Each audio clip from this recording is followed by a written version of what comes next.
Indigenous issues have certainly been a big part of this election campaign so far. Joining me now in studio to discuss this is Martin Heavyhead, a local First Nations activist and former Lethbridge mayoral candidate. Marty, welcome back to BCN. Very good to be here. So, who would you picture as the next Prime Minister, and who do you think should become the next Prime Minister who has a good, solid relationship with the First Nations people in our country?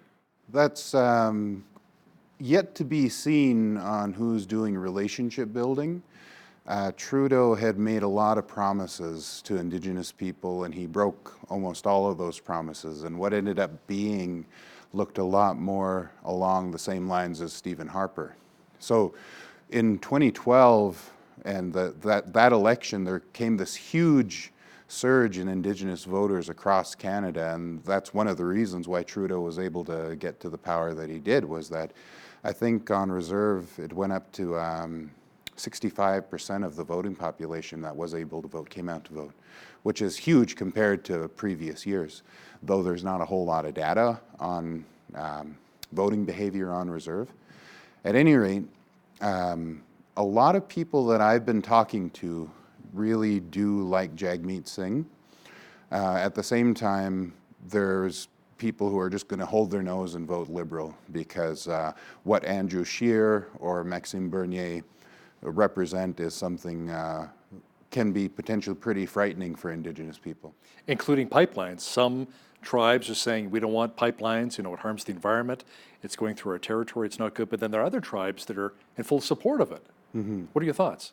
Well, anything to get out of poverty. There's a lot of, poverty is more than not having money. However, there's a lot that certainly helps to have money when you're in a state of poverty. Well, and you create jobs too with the pipelines at the same time, right? That's how it's being sold. Though I think that there's more of a strategic plan involved in what is going on with pipelines, and I don't think it's very positive. What I think the strategy is that the federal government are buying the pipelines, so then they're trying to get Indigenous people to buy into the pipeline because they know it's going to fail, because they want to wash their hands of the pipeline business. And they're like, we know this is going to fail. We don't want to be the ones responsible when everything hits the fan. So let's have Indigenous people buy into this so then we could say First Nations mismanagement and wash our hands of it. That's what it seems to be.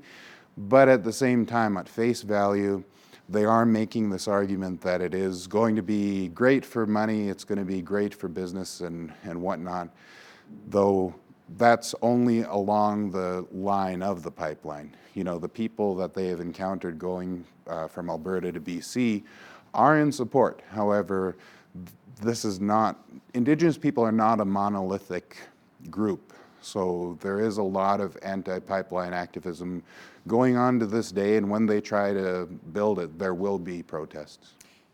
Let's talk about clean drinking water, in particular in many reserves across Canada. People thought that Justin Trudeau has dropped the ball.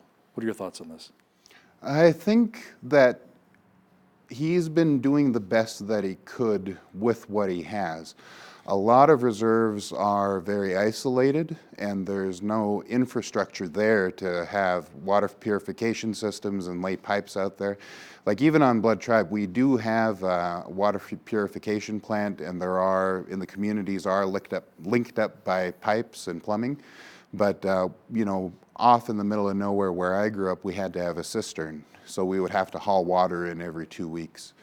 And there's a lot of reserves that are like that, and some places still don't have plumbing or access to water. So ultimately, I think that he's tried, and there are some successes, but places like Ottawapiskat are still having horrible water problems, and same thing even with Musquecheese up near Edmonton. They were at one time one of the wealthiest 4 bands, Ermineskin, Louis, Bull, Samson, and Montana, but their water is so polluted, it smells like methane, that it's not going to be an easy fix. Some political parties, Marty, have suggested that we should replace the Indian Act, dismantle it, and come up with something new. What are your thoughts? That's something that the original, Justin Trudeau's father wanted to do, along with Jean Chrétien, and that's something that always comes up in conversation.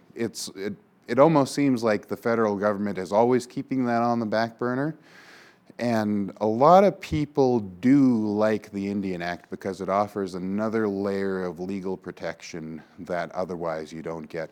At the same time, it is overtly oppressive legislation that, it tells you who you are as a person, what your identity is. It labels what an Indian is, and an Indian falls under this as this.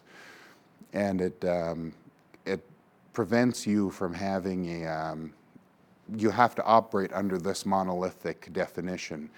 The Indian Act created chief and councils. We didn't have chief and council, not anyway. They needed some way during colonization to fit us in to the Crown's hierarchy, and the Indian Act was the way that they did that. And so some people do like having that extra layer of legal protection.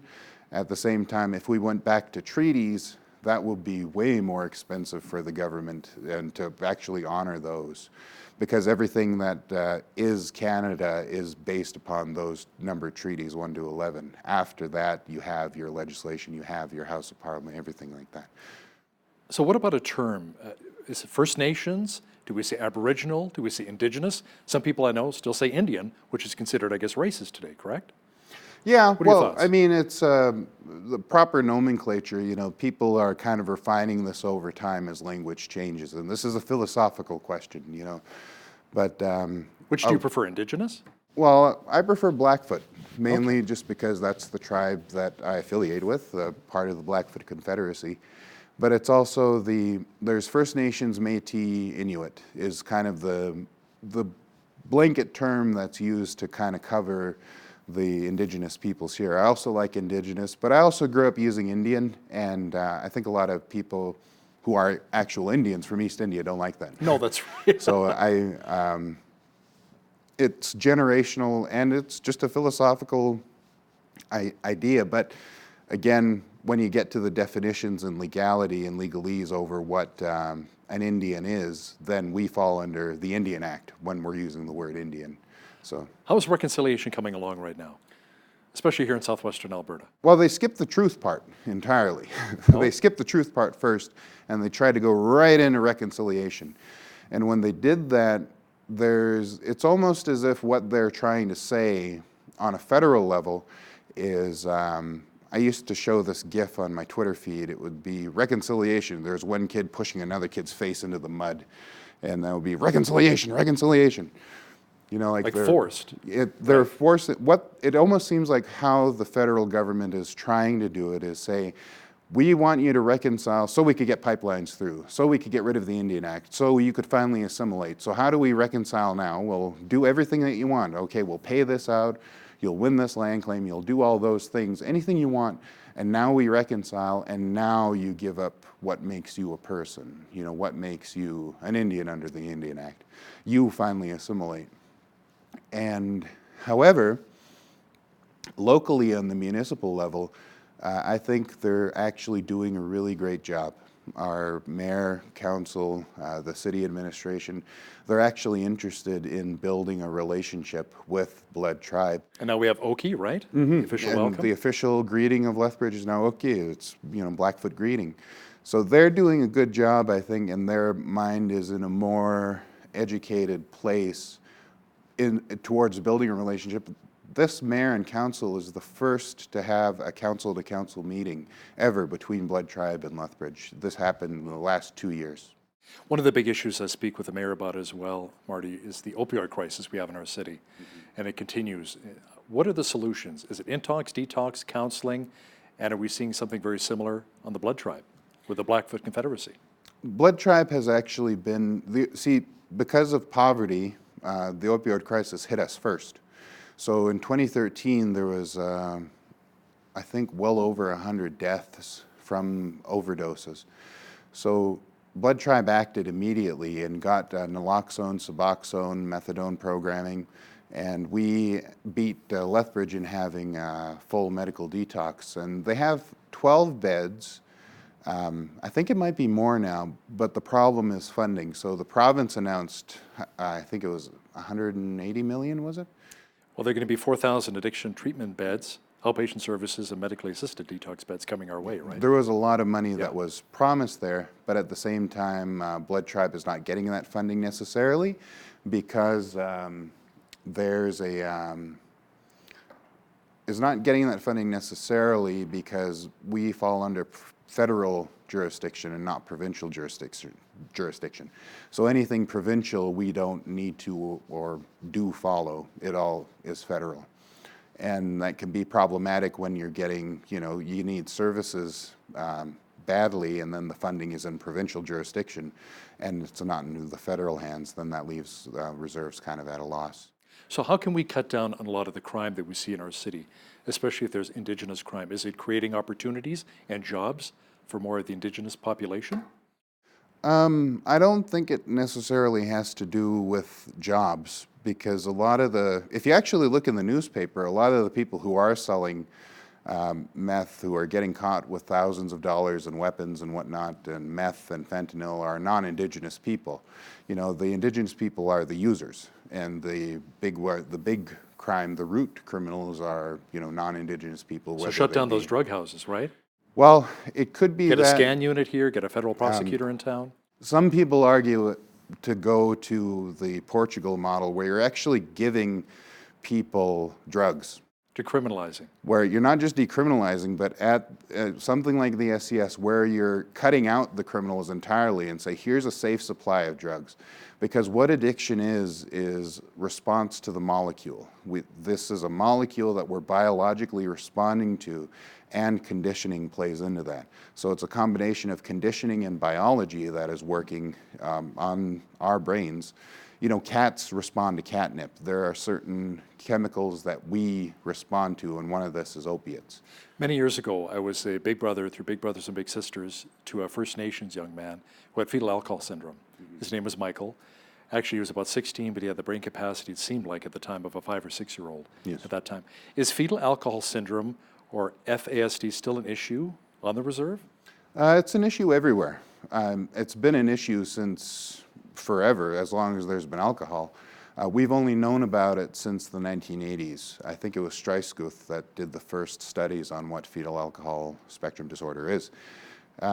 Because it's a spectrum disorder, it's, there's a lot of non-native people who have FASD, but because of social issues, you need the mother's confirmation that she drank during the time of gestation. So a lot of people are being diagnosed as autistic or ADHD who are non-Indigenous because they don't have the social stigma of alcohol with them. Whereas the mother, if, on the reserve, if she admits that she was drinking, that's really the only way that you could diagnose it, because you have these hallmarks.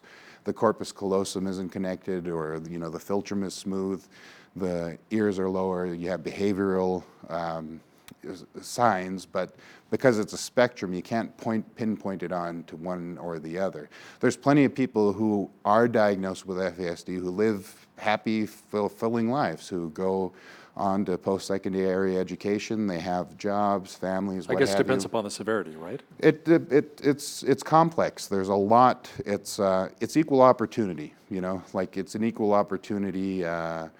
And same thing with addiction. It's not a particularly Indigenous issue. It happens to a wide range of people.